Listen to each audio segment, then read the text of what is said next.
UKLO 1 year masters. No IELTS required up to 5 years visa. High visa success rate. Madam, ఏదైతే మొన్న జరిగిన incident ఉందో, పవన్ కళ్యాణ్ గారు ఏదైతే ప్రెస్ ముందు ఇంద్రకీలాద్రి దుర్గగుడి దగ్గర ఏదైతే ప్రెస్ మీట్ పెట్టారో, దానికి కౌంటర్ ఇస్తూ నిన్న ఏదైతే పేర్ని నాని గారు కానివ్వండి, కొడాలి నాని గారు కానివ్వండి, వల్లభనేని వంశీ గారు కానివ్వండి, వీళ్ళు ముగ్గురు ప్రెస్ మీట్ పెట్టడం జరిగింది. ప్రెస్ మీట్ పెట్టి పేర్ని నాని గారు పవన్ కళ్యాణ్ని అడ్రస్ చేసి మాట్లాడుతుంది. పవన్ కళ్యాణ్ గారు అని చెప్పేసి మీరు ఏ మతం తీసుకున్నారో మతాల గురించి మాట్లాడారు. ఈ మొత్తం పేర్ని నాని గారు ధీటుగా ఆ విజువల్స్ మీరు కూడా చూసుంటారు. సో చూసిన తర్వాత అదే రోజు సాయంత్రం మళ్ళీ నిన్న ఏదైతే ఇన్సిడెంట్ జరిగిందో, పేర్ని నాని గారి ఇంటి బయటికి అక్కడ 40 మందో 50 మందో జన సైనికులు వాళ్ళ ఇంటి మీద దాడి చేయడం జరిగింది. అదే అప్పుడు పేర్ని నాని గారు ఏమన్నారంటే, మీ ఇంటి నుంచి మా ఇల్లు ఎంత దూరమో, మా ఇంటి నుంచి కూడా మీ ఇల్లు కూడా అంతే దూరం అన్నట్టుగా పేర్ని నాని గారు కౌంటర్ ఇచ్చారు. సో ఓవరాల్గా ఈ సినారియో చూసిన తర్వాత మీకేమనిపించింది? అసలు ఇప్పుడు ఆంధ్రప్రదేశ్లో జరుగుతున్న గందరగోళం ఏదైతే ఉందో, ఇది కావాలని చేస్తున్నారా లేకపోతే అనుభవరాహిత్యంతో చేస్తున్నారో తెలియట్లేదు, కానీ అస్సలు ఆంధ్రప్రదేశ్ రాజకీయాలు బాగాలేదండి. నిజంగా చాలా మెరుగవుతాయి అనుకుంటే నానా కంగాళీ చేసి పారేస్తున్నారు. ఎందుకంటే తిరుపతి లడ్డు విషయంలో మొదలైంది ఈ గందరగోళం అంతా. తిరుపతి లడ్డూలో కల్తీ ఉంది నెయ్యిలో అంటే, ఆ నెయ్యిని సరఫరా చేసిన వాళ్ళని మీరు శిక్షించాల్సింది పోయి, అసలు అలాంటి వెండర్ వస్తాడు అని చెప్పి వైసీపీ వాళ్ళు చూసుకోకపోవడం తప్పే. వెండర్ని సరిగా చూసుకోకపోవడం తప్పే వాళ్ళది. మీరు అంతవరకే చూడండి. మీరేం చేశారు? మీరు అసలు ఏం జరుగుతుందో మీరు పట్టించుకోరా? ఇలాగ చేసి అందుకే కదా మేము మీకు 11 మందికి మిమ్మల్ని పరిమితం చేశారు ప్రజలు అన్నట్లుగా మాట్లాడేసేసి, వాళ్ళ మీద ఎవరైతే నెయ్యిని సరఫరా చేసిన వాళ్ళు ఎవరైతే ఉన్నారో, వెండర్స్ ఎవరున్నారో వాళ్ళ మీద క్రిమినల్ కేసులు పెట్టొచ్చు. మీకు ఎన్ని కేసులు అంటే అన్ని కేసులు పెట్టొచ్చు. అలాంటిది వదిలేసేసి ఇప్పుడు 2 నెలలు అయింది కల్తీ జరిగిందని తెలిసి, ఇది అసలు బయటికి చెప్పినా చెప్పకపోయినా లోపల జరిగిపోవాల్సిన కార్యక్రమం అది, ఒకదాని తర్వాత ఒకటి ఒకదాని తర్వాత ఒకటి. ఎందుకంటే ఇది ఒక అడ్మినిస్ట్రేషన్కి సంబంధించిన విషయం. అడ్మినిస్ట్రేషన్లో టీటీడీ బోర్డు ఇక్కడ చర్యలు తీసుకోవాలి.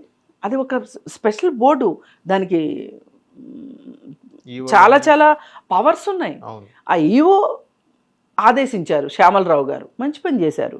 అవి వచ్చిన దాన్ని బట్టి వాళ్ళందరికీ నోటీసులు ఇచ్చి, లీగల్ నోటీసులు ఇచ్చి, ఇదిగో ఇలాంటి రిపోర్ట్ వచ్చింది కాబట్టి ఈ క్షణం నుంచి మీ నెయ్యిని ఆపేస్తున్నాము. ఈ రిపోర్ట్ వచ్చిన వెంటనే వీళ్ళు కొత్త వెండర్స్ని చూసుకుని వాళ్ళకి మీ నెయ్యి ఆపేస్తున్నామని చెప్తే కూడా వాళ్ళకి లీగల్ నోటీస్ పంపిస్తే వాళ్ళు వీళ్ళకి లీగల్ నోటీస్ పంపించుకొని ఉంటారు. అదే కాంట్రాక్ట్ అలా ఉండగా ఆపేసి వేరే నెయ్యి తీసుకున్నారనుకోండి, మళ్ళీ వాళ్ళు లీగల్గా అప్రోచ్ అయ్యే అవకాశం ఉంటుంది. అందుకే మీరు ముందరకాళ్ళకి బంధాలు వెయ్యాలి. మీరు లీగల్ నోటీసులు పంపించి, ఇక నుంచి మీరు మీ నెయ్యిని మేము బ్లాక్ లిస్ట్లో పెడుతున్నాము అని చెప్పి మీ కంపెనీలని టీటీడీ బోర్డు వీళ్ళు ఇలా, ఇది ప్రొసీజర్ ప్రకారం జరిగే పని. అంటే ఇక్కడ ఏమీ ఒక ప్రత్యేకమైన అవసరాలు అంటే ఒక ప్రత్యేకమైన ఎజెండా లేకపోతే ఇలా జరుగుతుంది, చాలా మామూలుగా జరుగుతుంది. కానీ వీళ్ళ ఎజెండా ఏమైంది? ఇక్కడ జగన్మోహన్ రెడ్డి సరిగ్గా పరిపాలించలేదు అనేది వీళ్ళు ఈరోజు ఇంకా ఇంకా ఇంకా చెప్పాలనుకుంటున్నారు. అవసరం లేదు, అందుకే కదా ప్రజలు తీర్పిచ్చింది. మీరు ఇంకా అసలు ఏ లోకంలో ఉన్నారు? మీరు ఈ లోకంలోకి రండి, మా లోకాలారా వచ్చి, అసలు మీకు ఎలాగో ప్రజలు మీకు పట్టం కట్టారు అంటే వాళ్ళు నచ్చకే కదా మీకు పట్టం కట్టారు. మీ పని మీరు చెయ్యండి. ఇంకా జగన్మోహన్ రెడ్డి గురించి మాట్లాడి ఏంటి సాధిద్దాం అనుకుంటున్నారు? మీరు కాలయాపన చేద్దాం అనుకుంటున్నారా? మీరు చేయాల్సింది ఏంటంటే ఇంకా మాటలు ఆపేసి చేతలు. ఇప్పుడు జగన్మోహన్ రెడ్డి ఎక్కడెక్కడైతే చేశాడో, సరిగా పరిపాలన చేయలేదో అక్కడల్లా మీరు శ్రద్ధ పెట్టి వాటిని సరిదిద్దండి, వ్యవస్థలను సరిదిద్దండి. వ్యవస్థలన్నింటినీ నాశనం చేసి పెట్టాడు జగన్మోహన్ రెడ్డి. మీరిప్పుడు తలలు బాదుకుని అది ఎట్లా చెయ్యాలి, ఎలా ఇప్పుడు శ్యామలరావు గారిని మంచి ఆయన్ని వేశారు ఈవోగా, మంచి పని చేశారు. ఆయన మామూలు మనిషి కాదండి, శ్యామలరావు గారు అని ఆయన. ఆయన అసలు దాన్ని ఎక్కడికో తీసుకెళ్తారు టీటీడీ బోర్డుని. నాకు ఆయన తెలివితేటల మీద నాకు ఆ నమ్మకం ఉంది.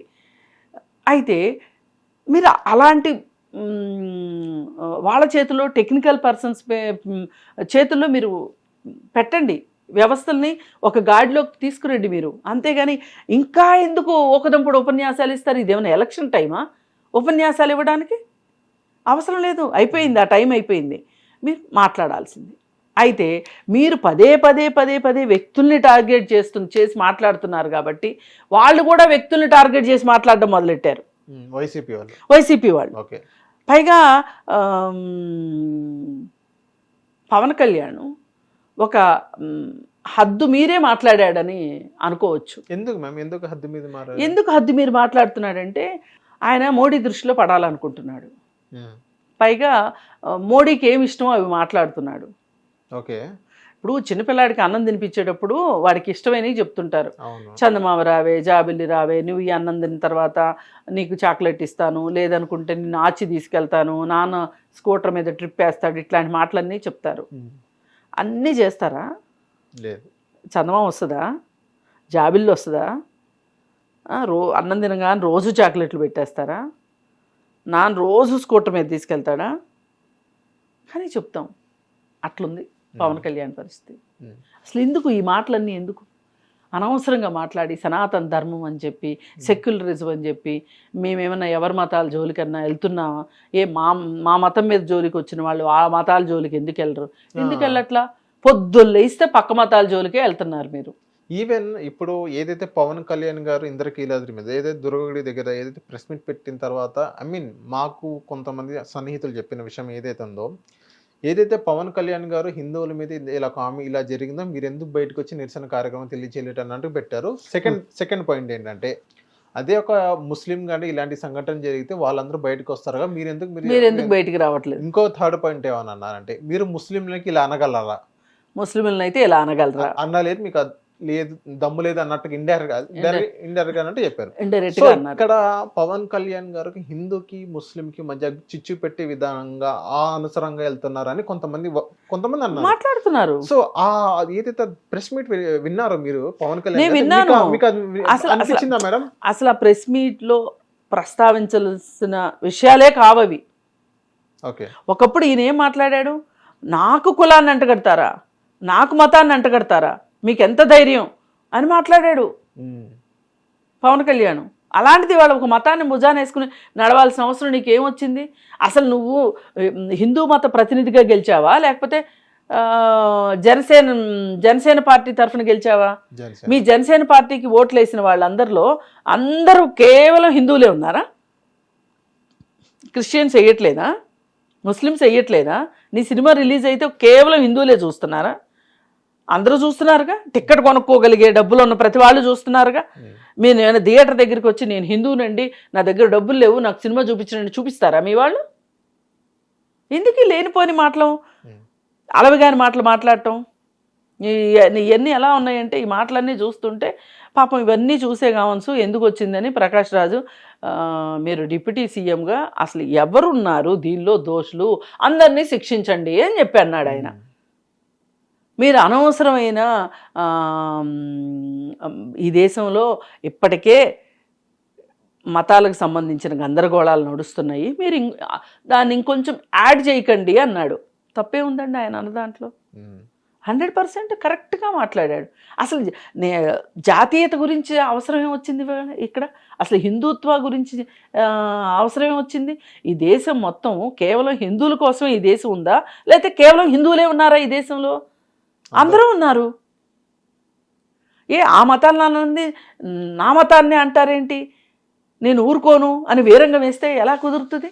ఇది కరెక్ట్ కాదు, మాట్లాడిన విధానమే కరెక్ట్ కాదు. అసలు ఆయన ఎంతసేపు ఎక్కడో ఆలోచన చేసుకుంటున్నారు. ఆయనకేవో టాస్కులు ఇచ్చారు, ఆయన టాస్కుల ప్రకారం ఆయన పని చేసుకుంటూ వెళ్తున్నాడు. మరి అలాంటప్పుడు అంతవరకు మాట్లాడి ఊరుకోవాలి కానీ నీ ఇష్టానికి నువ్వు మాట్లాడితే ప్రతి క్షణము పార్టీని వైఎస్ఆర్ పార్టీ ఎంతైనా ఓడిపోయి ఉండొచ్చు, అవును. జగన్మోహన్ రెడ్డి ఎంతైనా ఓడిపోయి ఉండొచ్చు. వాళ్ళందరినీ వ్యక్తులుగా మీరు టార్గెట్ చేస్తుంటే వాళ్ళు మిమ్మల్ని వ్యక్తులుగా టార్గెట్ చేస్తున్నారు. అసలు ఈ మతం గోల నువ్వు తీసుకొచ్చావు కాబట్టి వాళ్ళు వచ్చి కూర్చొని వాళ్ళకు అవకాశం దొరికింది. ఇప్పుడు అంటే వీళ్ళు అవకాశం ఇస్తున్నారా వాళ్ళని మాట్లాడడానికి? పవన్ కళ్యాణే అవకాశం ఇచ్చాడు. అసలు ఈ గోల్ లేకపోతే వాళ్ళు అసలు ప్రెస్ మీటే పెట్టేవాళ్ళు కాదు. వాళ్ళు అసలు మీ ఆవిడ క్రిస్టియన్ అనేవాళ్లే కాదు. కొడాలి నాన్నగారు కానివ్వండి, వల్లభనేని వంశీ గారు కానివ్వండి, అసలు ఈ పవన్ కళ్యాణ్ గారు ప్రెస్ మీట్ పెట్టకపోయి ఉంటే అసలు వాళ్ళిద్దరు బయటకి మీడియా మీద వచ్చేవాళ్ళే కాదని చాలా మంది. అసలు ఇప్పుడు ఇది ఎలా ఉందంటే చచ్చిన పావును లేపినట్టుంది. కాస్త నీళ్లు పోసి కాస్త తిండి పెట్టి వాటిని లేపి అదే నిద్రపోయే గాడిదని లేపి తన్నించుకోవడం అంటారే, అదే జరిగింది. వాళ్ళు మాట్లాడేసరికి ఇంకా వీళ్ళు వెళ్ళి వాళ్ళ ఇంటి మీదకి తగాదాకి వెళ్ళారు. అయితే ఇదంతా చూస్తుంటే పాత రోజులు గుర్తు రావట్లే మీకు? తెలుగుదేశం పార్టీ ఆఫీస్ మీదకి, చంద్రబాబు నాయుడు ఇంటి మీదకి వైసీపీ వాళ్ళు వెళ్తే ఏం జరిగింది? అందుకు కాదు వాళ్ళు లోపల కూర్చుంది. ఇప్పుడు అందరూ ఢిల్లీల దాకా బెయిల్ కోసం తిరుగుతున్నారు కదా. అదే పని మీకు కూడా కావాలా? మరి మీ మీద కూడా కేసు బుక్ చేయాలిగా.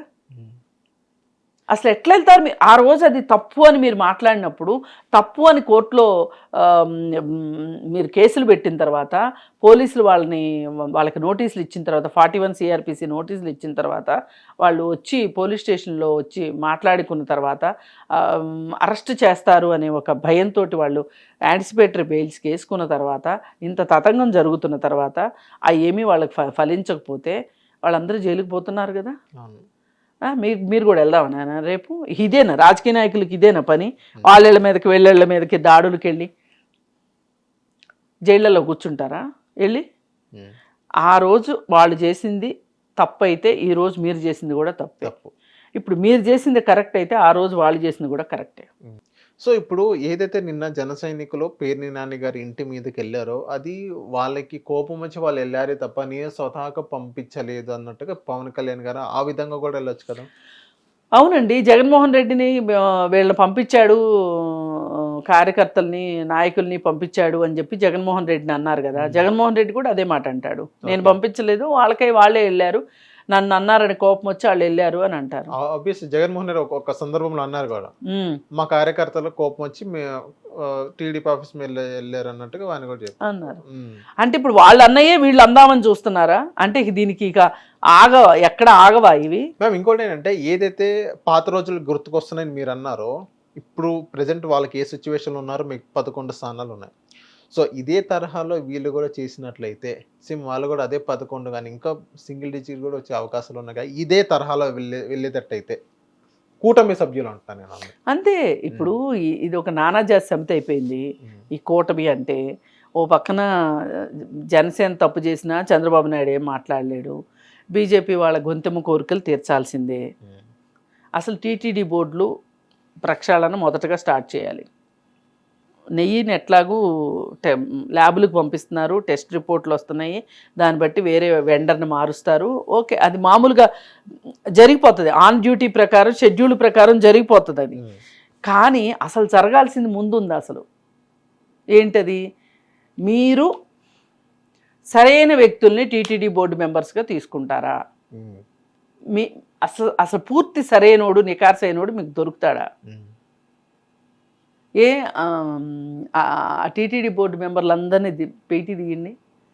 బ్యాంక్ లోన్లు ఎగ్గొట్టినోడు ఎవడు, ఫ్యాక్టరీలు పెట్టి జీతాలు ఇవ్వనోడు, అలాగే రియల్ ఎస్టేట్ వ్యాపారంలో మోసాలు చేసిన వాళ్ళు, కొంతమంది క్రిమినల్స్ కూడా ఉన్నారు. మరి వాళ్ళే కదా లక్ష్మీనారాయణ అని సాహితీ గ్రూపు మెంబరు. అవును. మరి ఈసారి తీసుకునేటప్పుడు లక్ష్మీనారాయణ లాంటి వాళ్ళని తీసుకోరా? వీళ్ళు తీసుకోకపోతే చెప్పాలి. అసలు మీరు ఇప్పుడు తిరుపతి కొండ మీదకి వెళ్ళేప్పుడు డిక్లరేషన్ ఇమ్మని అడుగుతున్నారు కదా. హుండీలో డబ్బులు వేసే వాళ్ళని పాపం సామాన్యులంటే 100-200 ఏవో నిలువు దోపిడీలు ఇస్తుంటారా, అది వేరే విషయం. కానీ అజ్ఞాత భక్తుల దగ్గర మీరు అసలు ఎందుకు తీసుకుంటుంది టీటీడీ? ఒక రేంజ్ని మించి డబ్బులు ఇస్తున్నారు టీటీడీకి అని అంటే గనక అసలు మీకు ఈ ఆస్తులు ఎక్కడి నుంచి వచ్చినాయి? ఇప్పుడు గాలి జనార్దన్ రెడ్డిని అడుగుతారా వీళ్ళు? 18 కోట్లు పెట్టి కిరీటం తీసుకొచ్చాడు కదా, 18 కోట్ల కిరీటం నువ్వు ఎట్లా తెచ్చావయ్యా నువ్వు అని చెప్పి అడుగుతారా?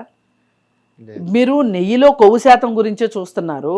అందులో పంది కొవ్వు కలిసిందా, లేకపోతే గేదె కొవ్వు కలిసిందా, చేప కొవ్వు కలిసిందా అని మీరు చూస్తున్నారు. కానీ అసలు ఈ వచ్చే కానుకల్లో అవినీతి ఎంత ఉంది అని చూస్తున్నారా మీరు? ఎవ్వరి కన్నీళ్ళకి కారణం కానీ డబ్బులు వచ్చినాయని మీరు నమ్ముతున్నారా? మోసాలు అన్యాయాలు చేయకుండానే డబ్బులు వచ్చినాయని నమ్ముతున్నారా? వాటికి చెక్కింగ్ ఎట్లా చేస్తారు మీరు? ఇప్పుడు నెయ్యిలో కొవ్వు అంటే మీరు ల్యాబొరేటరీకి పంపించారు, ల్యాబొరేటరీ రిపోర్ట్ వచ్చేసింది. ఇక్కడ రిపోర్ట్ ఎట్లా వస్తుంది? మరి ఈ డబ్బులు ఇవ్వచ్చా డబ్బులు దేవుడికి? అందుకని నేను నెయ్యిలో కొవ్వు కలిసిన దానికి జంతు కొవ్వు అవశేషాలు ఉన్నందుకు నేను చాలా బాధపడుతున్నాను. అది అలా చేయకూడదు. భక్తుల మనోభావాలు దెబ్బతింటాయి. అసలు ఒక రకంగా వాళ్ళెంత కొవ్వు కలిపిన నెయ్యిని తోటి లడ్డూలు చేశారో, అసలు వీళ్ళు దీన్ని ఇంత బహిర్గతపరిచి ఇంత చర్చలు పెట్టి ఇంత జనసామాన్యంలోకి తీసుకొచ్చి వీళ్ళు కూడా అంతే తప్పు చేశారు. దీన్ని ఎలా చేసి ఉండాల్సింది? పొరపాటు జరిగింది, డబ్బు కక్కుర్తి వల్ల జరిగింది. అంతేగాని దేవుడికి అపచారం చెయ్యాలనో, జగన్మోహన్ రెడ్డి క్రిస్టియన్ కాబట్టి జరిగిందని, ఇవన్నీ తప్పు. సనాతన ధర్మానికి వ్యతిరేకంగా జరిగింది, ఇట్లాంటివన్నీ లేదు ఇక్కడ. అక్కడ కేవలం జరిగింది ఏంటి అంటే, మీ మతం ఉన్నోడన్నా మీ మతమోడు కూడా చేస్తాడు ఇదే పని, ఆడికి డబ్బు కక్కుర్తుంటే. అందుకోసం మీరు చేయాల్సింది ఏంటంటే, అసలు ఈ గోళలన్నీ లేకుండా టీటీడీ దగ్గర బోలెడు డబ్బులు ఉన్నాయి. అవును కదా, ఒక పెద్ద గోశాల పెట్టండి. ఆ శక్తి ఉంది వాళ్ళకి, గోశాల పెట్టగలిగే శక్తి ఉంది. ఇంకోటి అంటే మిషనరీ కొనే శక్తి కూడా ఉంది. అసలు చాలా మందికి జీవనోపాధి ఇచ్చిన వాళ్ళు అవును టీటీడీలో. మీరే నెయ్యి తయారు చేసుకోండి, అప్పుడు ఈ పేచీ ఉండదుగా, ఈ కల్తీ అనే మాట ఉండదుగా. కేజీ 1500 అవుద్దా, కేజీ 1000 రూపాయలు అవుద్దా, ఎంత అవుద్దా అయితే అవనివ్వండి. ఇప్పుడు రైతుకి ఎట్లా అయితే తను పెట్టిన ఖర్చుకు సరిపడా ఆదాయం రావట్లేదో, గేదెల మీద కూడా ఆదాయం రావట్లే ఇప్పుడు, ఆరుగాలం కష్టపడ్డా. అట్లాగే మీరు కూడా ఆ నష్టం ఏదో టీటీడీయే భరిస్తుంది. కానీ స్వచ్ఛమైన నెయ్యి అయితే వస్తుందిగా, అపచారాలు అయితే జరగవుగా. ఇప్పుడు మీరు చెప్పినట్లు ఇట్లాంటి మార్గాలు అన్వేషించండి. ఇలాంటి మార్గాలు అన్వేషించాలి అంటే మీకు ప్రతిపక్షాల మీద దాడి చేయాల్సిన అవసరం ఉండదు. కానీ మీరు దీన్ని రాజకీయం చేయాలనుకున్నారు కాబట్టి ఇంత రచ్చ జరుగుతుంది. అసలు మీరు ప్లెయిన్ అండ్ ప్యూర్గా ఉన్నట్లయితే గనక ఇంత రాజకీయం జరిగేది కాదు. రాజకీయ నాయకులకు కావాల్సింది ఉన్నది ఉన్నట్లు, జరిగింది జరిగినట్టు మాట్లాడటం నేర్చుకుంటే గనక రాజకీయాలు చాలా బాగుంటాయి. మాకొక రూలు, మీకొక రూలు, మేము అధికారంలో ఉంటే మిమ్మల్ని తంతాము, మీరు అధికారంలోకి వచ్చాక మాకు పూజ చేయాలి అన్నట్లుంటే ఇలాగే ఉంటుంది. Thank you ma'am. Thank you. Hit TV app ని డౌన్లోడ్ చేసుకోండి. ఇందులో short news, live news, entertainment movies అన్ని అవైలబుల్ గా ఉన్నాయి. Please download hit TV app. Hit TV app. Hit TV app ని ఫ్రీగా డౌన్లోడ్ చేసుకోండి.